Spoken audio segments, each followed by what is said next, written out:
Welcome to Rise to Lead, the podcast where heart-driven leaders come together to inspire and innovate. They will share actionable tips and insights that help you lead your team more successfully, advance your career or business as a leader, achieve greater impact, and experience deeper fulfillment. I'm your host, Regina Huber, guiding you through deep conversations about leadership that's rooted in service, freedom, and the desire to leave a positive mark on the world.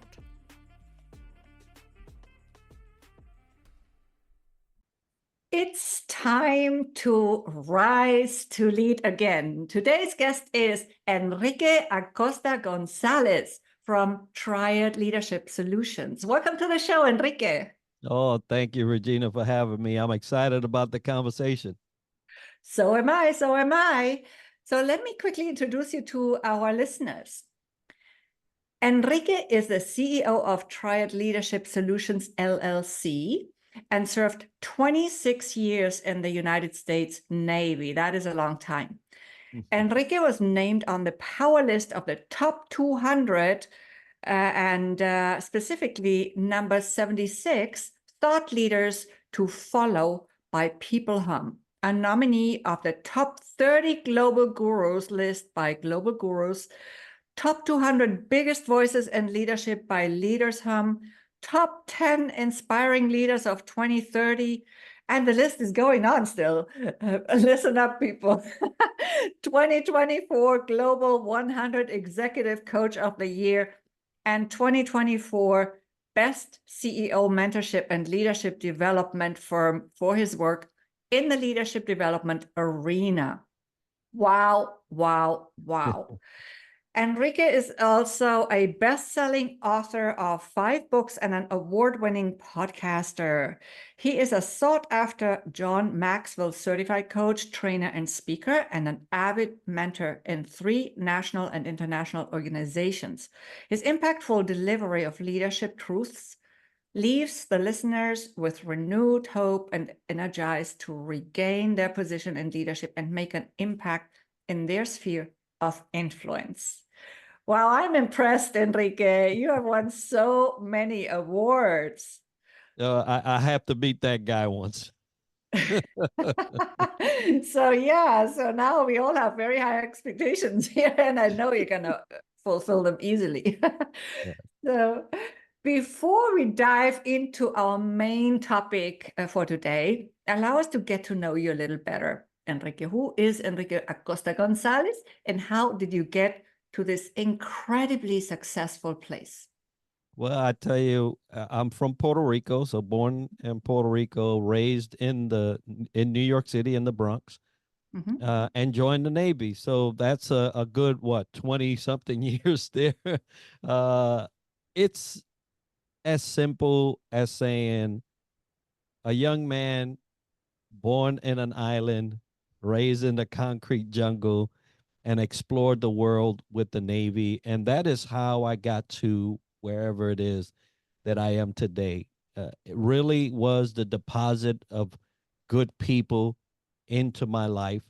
Some of the lessons learned from the bad people that entered into my life, and a culmination of just wanting to really serve the leadership community with ground roots type of education and development. Wow, yes. And you're certainly doing this. Yes, as you said, we all learn our lessons also from the not so good experiences or the people we might not appreciate that much that we meet, but everybody in the end is our teacher. And even, I like to say sometimes, our ally in our growth. Right. In their own way. Definitely. Right. And just like you, I've also traveled the world a little bit, and we learned so much from that. It's very enriching personally, but also gives us a lot of additional knowledge that then we can pass on to our coaching clients or our training audience, our audience in general. I know you also have a podcast, so it just makes it more exciting. Yeah, definitely. The flavors of the world is where life happens, right? And so, for those of us that have been blessed to travel and see other countries and meet other people and see the diversity of leadership thoughts and practices, that really makes us into this robust type of person to be able to do the jobs that we do. Because I know you do some on your end. And everybody that we get to speak to or have as a client gets all of that in one package, right? So it's a blessing. That is totally true. All the multinational experience and multicultural experience is very enriching, as I said before, but it also gives us that horizon. Our horizon grows and it becomes easier to adapt to very different clients. I have, for example, found that I have always organically drawn very diverse clients from different backgrounds, different cultures, even different language zones sometimes, because I love languages, so I've learned a few. It's another advantage. But even if we stick to one language, and we have had all these experiences, and as you said, been blessed to have those experiences and to interact with different personalities, also because they have been shaped by different cultures. I think that just gives that leadership knowledge an extra edge. Yeah, definitely. Yes. So Enrique, because of all your rich experience, I'm particularly curious what heart-centered leadership stands for in your world. Yeah, it is really a view from outside in. When you treat people from your perspective, you're never going to give them a chance because you're going to put them in a box called Enrique. And Enrique could only do what Enrique does. But if I'm expecting someone else to perform and to act and to produce what Enrique does, I'll always see some shortfalls. I'm always going to see some shortcomings. But if I lead from the perspective of the person, then I am seeking out their need. I'm seeking out their requirement for development. I am seeking out what that person truly is about and desires out of the world. And then I could see if I have what it takes to produce something that will satisfy that. That heart centered leadership is always one that is looking for the betterment of someone else and not just yourself. That is very beautifully said. The way you described it is also always human-centered Mm-hmm. leadership, right?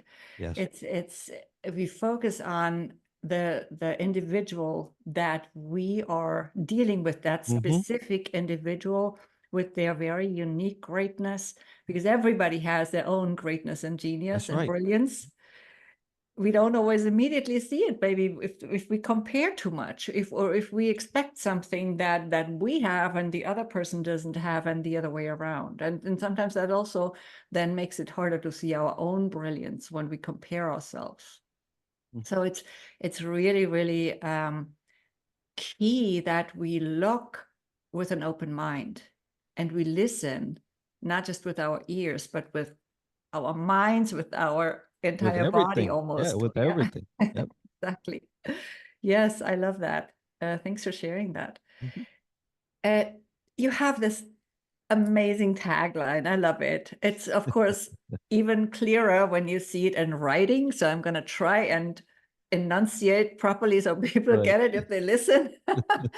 And it is called Going from Suckcess to Success. Tell us more about that. What's behind this? Yeah, well, that all came about me just reflecting on the many years that I was under leadership, right? So someone else was leading me. And my first 3 years in the Navy uh, were very tumultuous, very stressful, to say the least, because there was a leader that was in charge at the time that had no space for somebody like me. Right? Their world did not incorporate a Puerto Rican with any other, pigmentation, right? So it was tough. It was tough, but they were successful in the eyes of everybody else. And I was just like dumbfounded, like, how could that be? How could the same man that I'm dealing with be this grandiose type of person to everybody else? And so what I started realizing was that success is a camouflage. Mm-hmm. Success can be mimicked and even misused in some ways, where one group will say you're the glorious return of the Lord, and the other one's like you're the epitome of the devil, right? So it's a huge contrast. And so I said, well, what makes this person so successful in the eyes of others, but in my life it's such a detriment? It's such a heavy weight to bear every day. And what I realized was that in the middle of his success was this K. And that's where my tagline comes from, right? Uh, he was not aware that K was present, but when people were actually saying that he was a successful person, he was actually being a successful person, meaning that he had the outer attributes of success, but inside, that man was broken. That man was missing some things. And then he was taking it out on me. And so that's where the tagline really evolved from. The difference between someone that's truly successful because inside and out they actually display the same thing, and someone that is displaying something just for view, but inside is completely broken. And so that's how I came up with sucK-cess to sucK-cess. So again, he was a teacher. Again, He gave and you I a would great have to one. argue that probably my greatest teacher. Mm-hmm. Yeah. And even an ally in giving you a great tagline, even though Right. it sucked at the time, right? Right. Like, totally. Yes, I want to go back a little bit to this definition of success, Yeah. because a lot of times, it of course depends how people, what it is, right? How you Right. define it. However, a lot of times we measure success by a title and income, money, Yeah. right?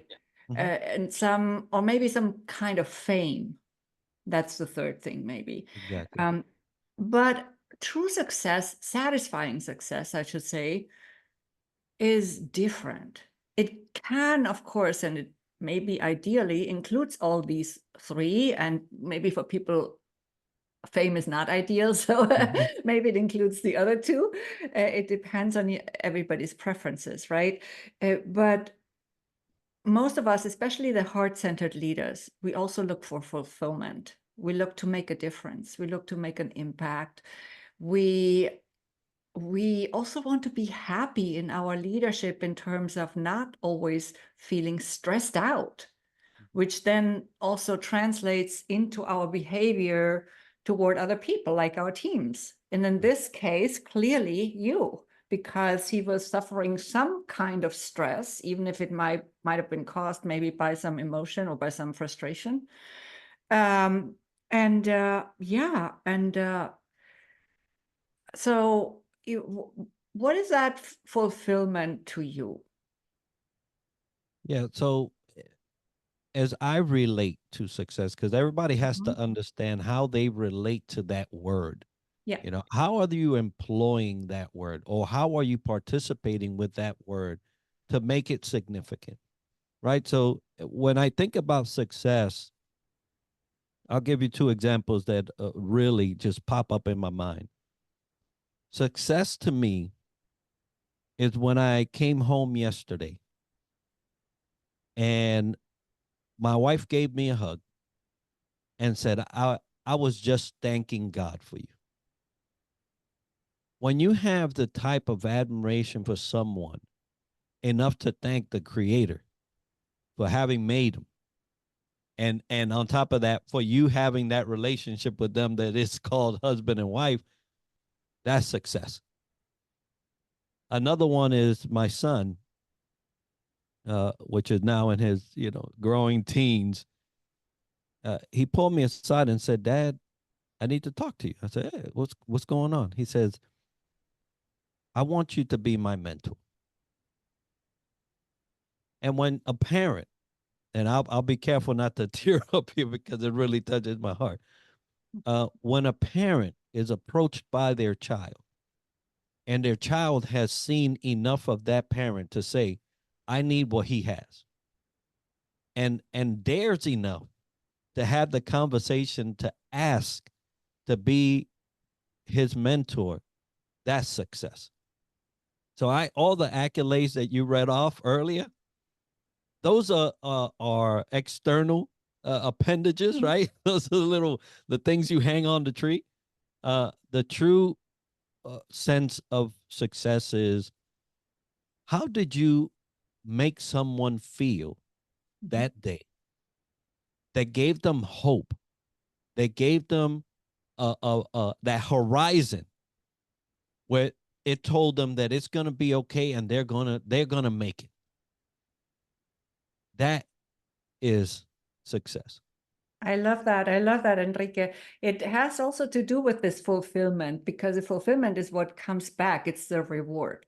It's Right. that feeling that we get when we make a difference for someone, or when someone just sees maybe our greatness and or something in us that we haven't even seen ourselves. But it's also a part of success in my understanding. And I've made a few notes here because I want to go back to something that you said earlier.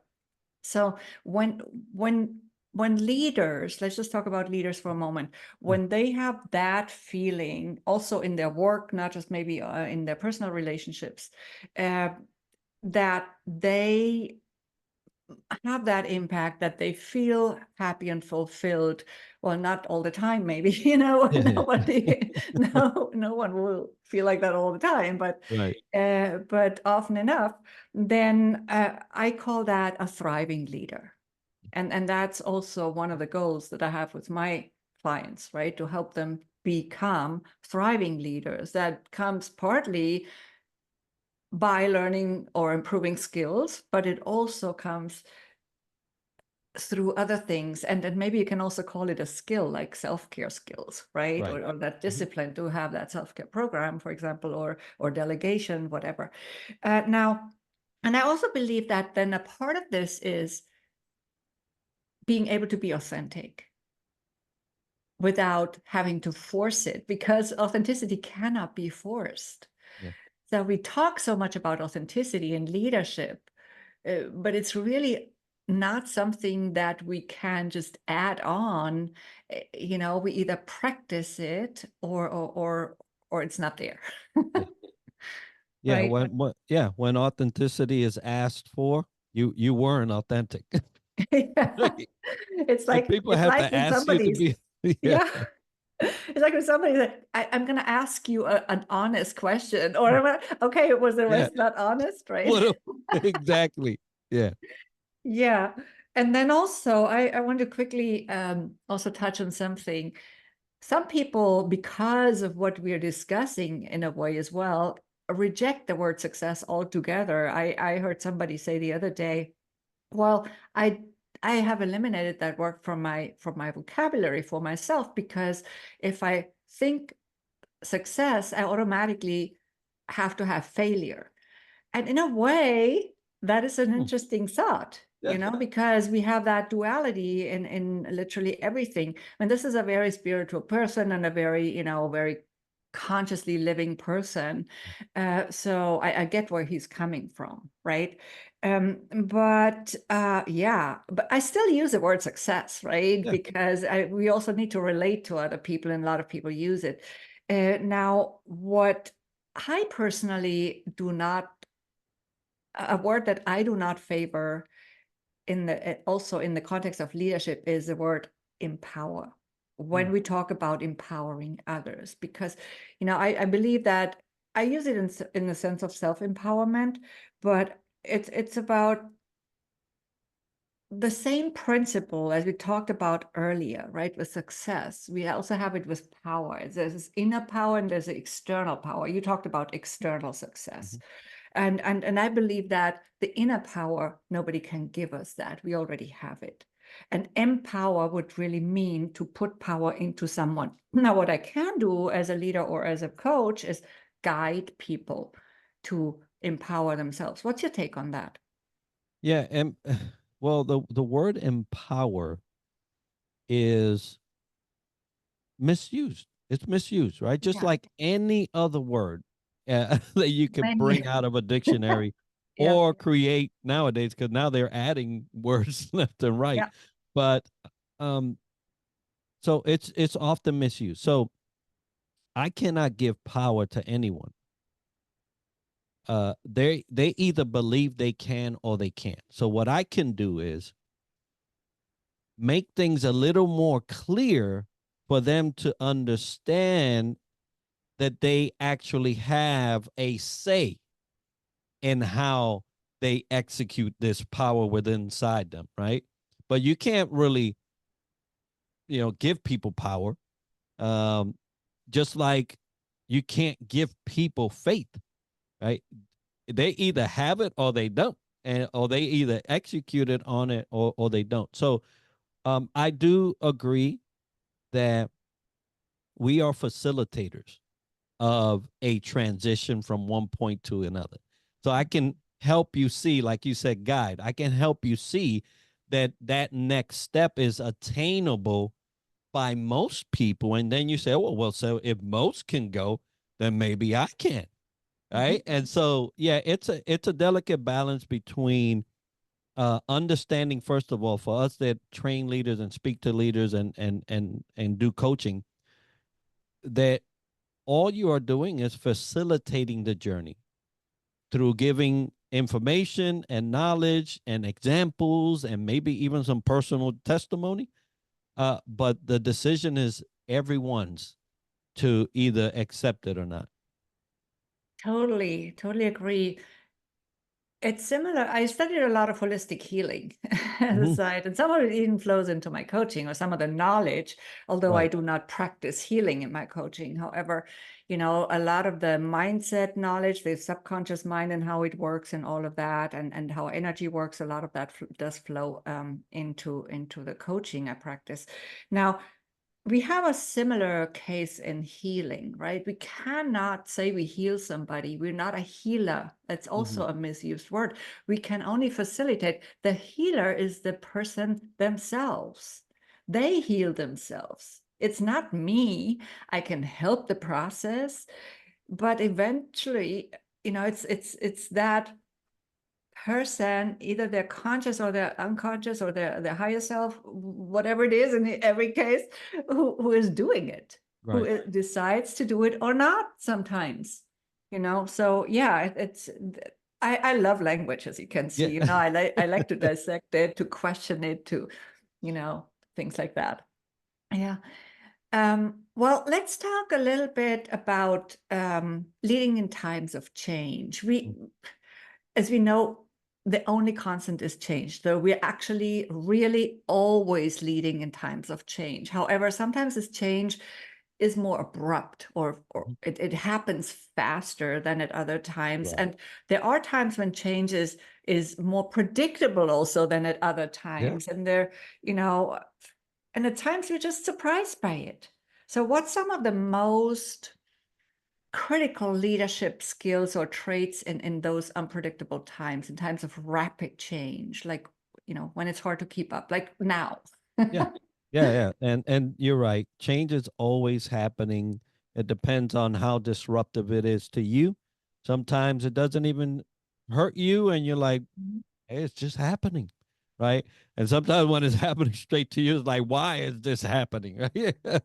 But so as a leader, you have to understand that that is a constant. Change is happening all the time. Um, if you can, get a grip of that and say, okay, so I understand the change is happening all the time. So what's my role? And so what leaders try to do is they try to get external things to add on to the change so that they can fix it, but they never really understand what their role in it is. Right? Sometimes you don't need to do anything. Sometimes all you have to do is say a couple of words. Other times you got to roll your sleeves up and you got to get in there with everybody, because if you don't, then what happens is the team can't win. You may win, but the team can't win. And so, what's your role in this change as a leader? Identify that, and you're on a good start. Number two is, how is this change impacting my team individually, not as a whole? How is this impacting Sue? How is this impacting John? How is this going to impact the logistic department? You have to look at the impacts and then address those accordingly and appropriately. Because one often thing that we try to do is like a blanket answer. Hey, this is what we're going to do.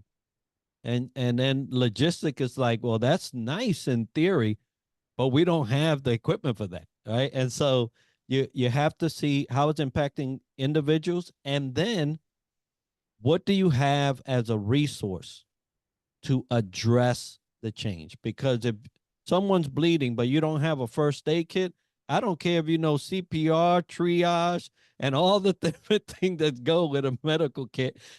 If you don't have the tools, you cannot affect that change requirement.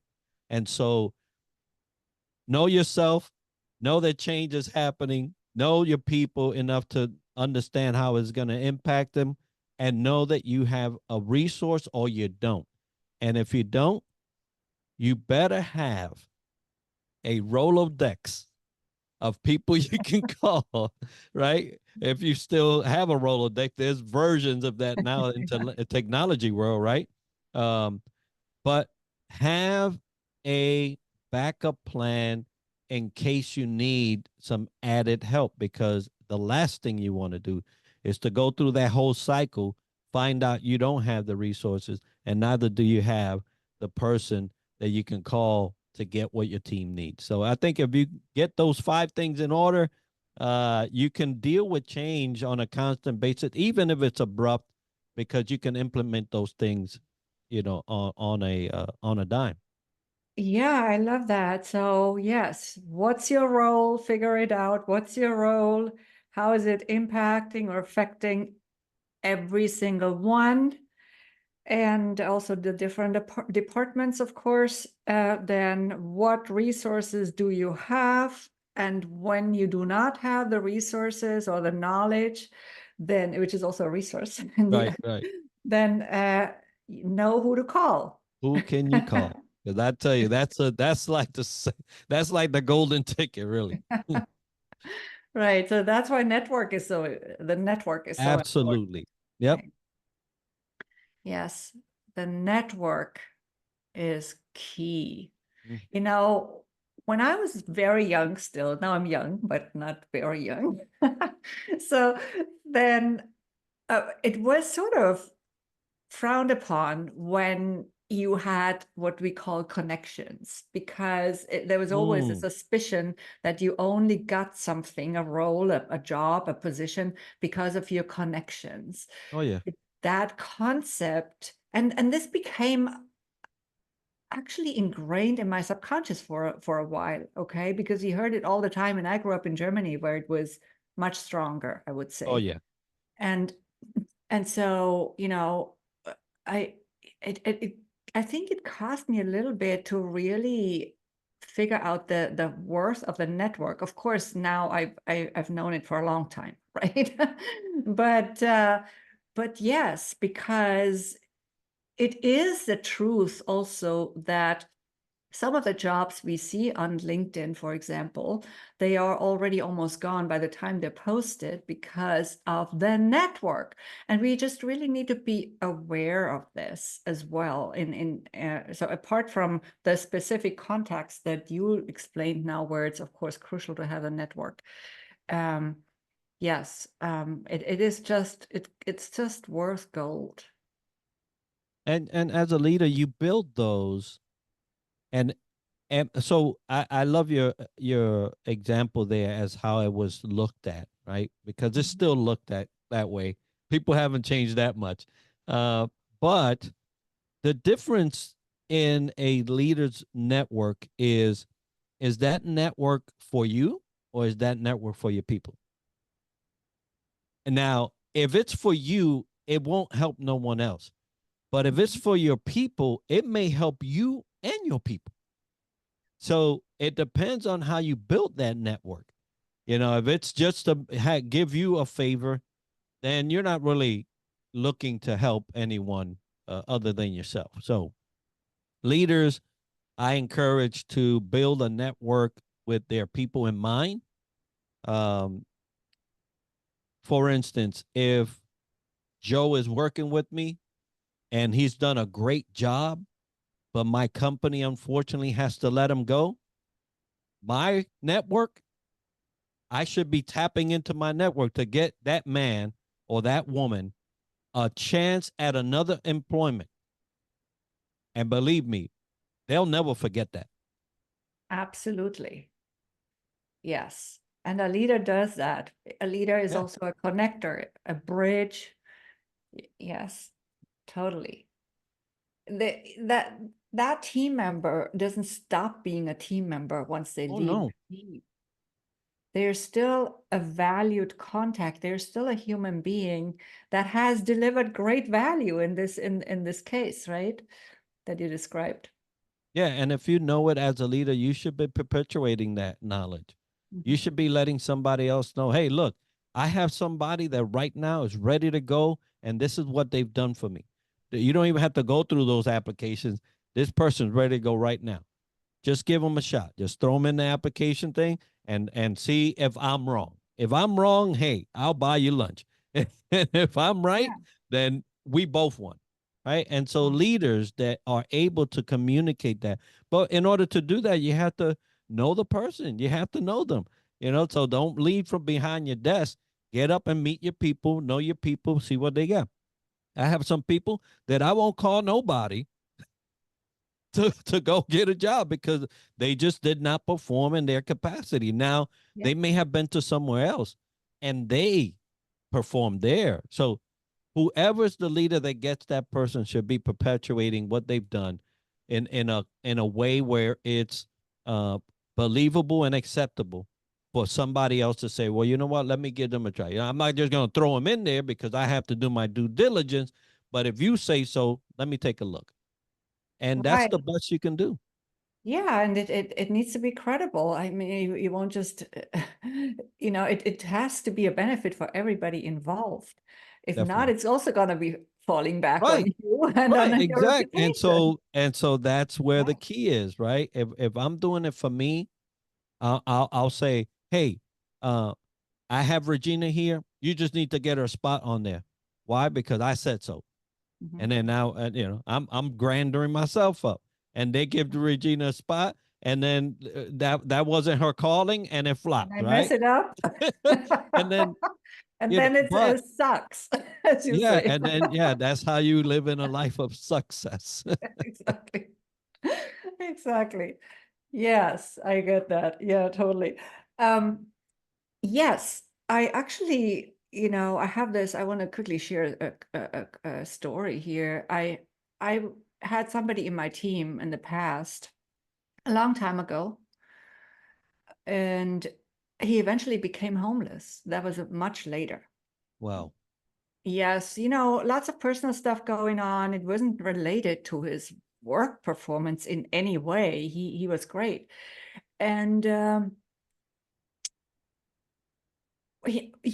many years later, he called me up a few times and said, hey, you know what? I have this job interview now. Can you put in a word for me? And you know what?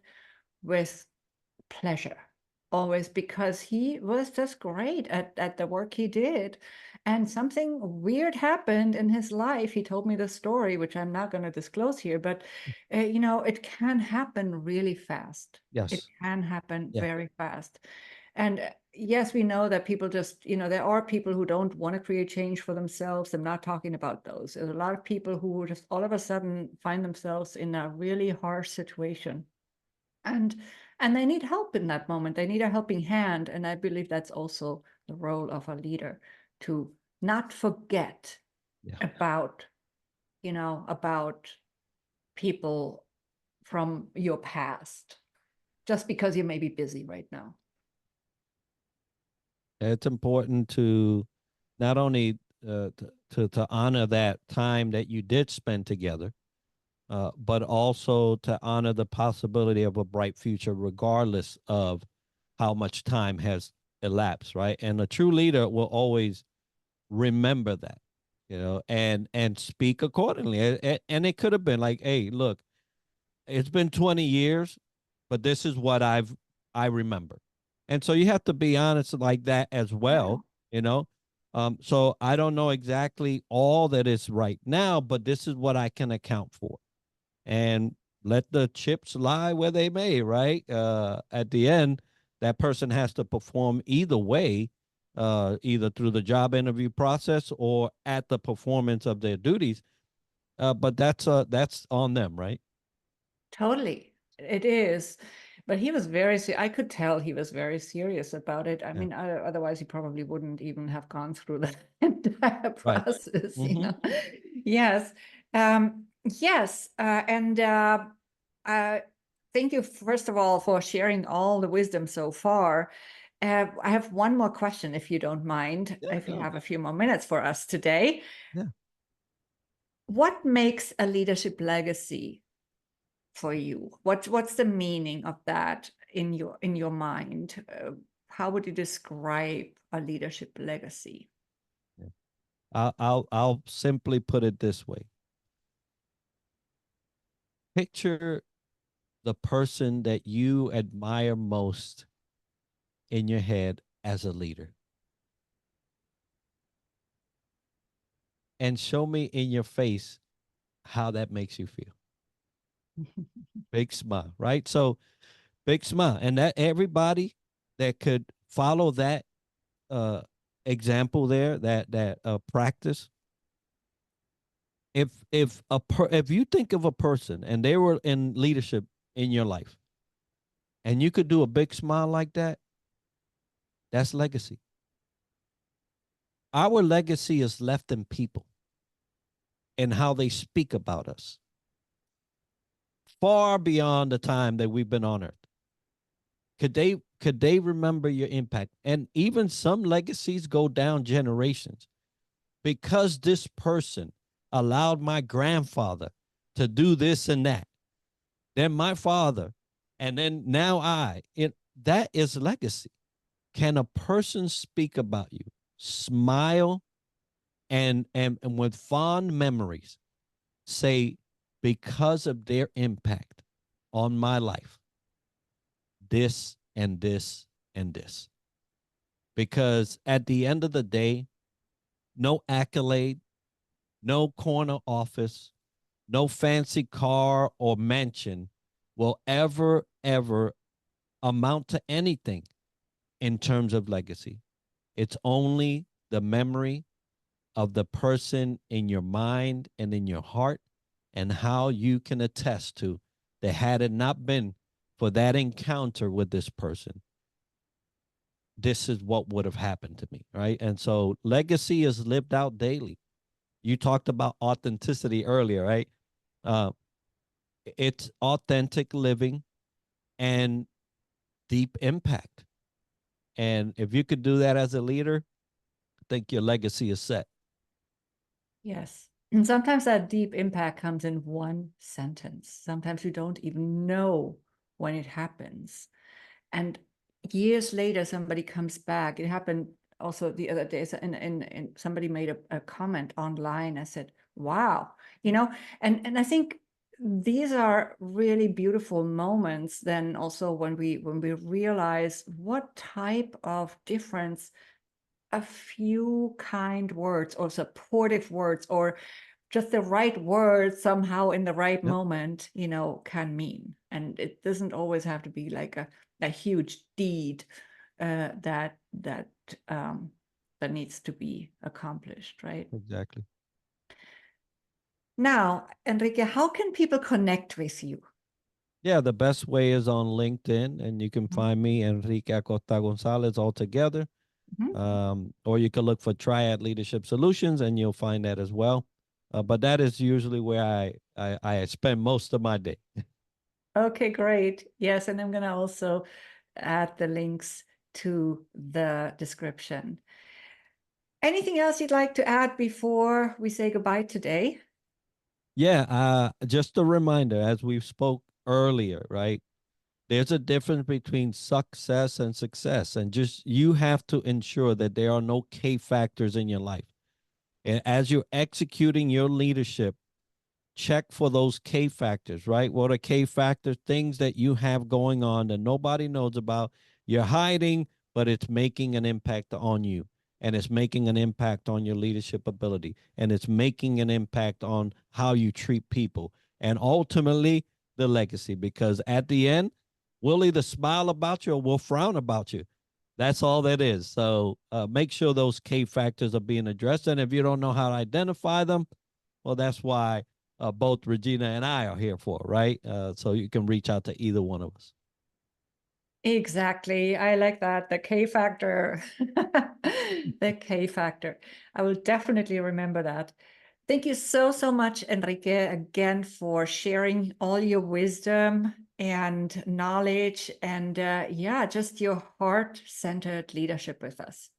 No, thank you for having me, and thank you for the opportunity.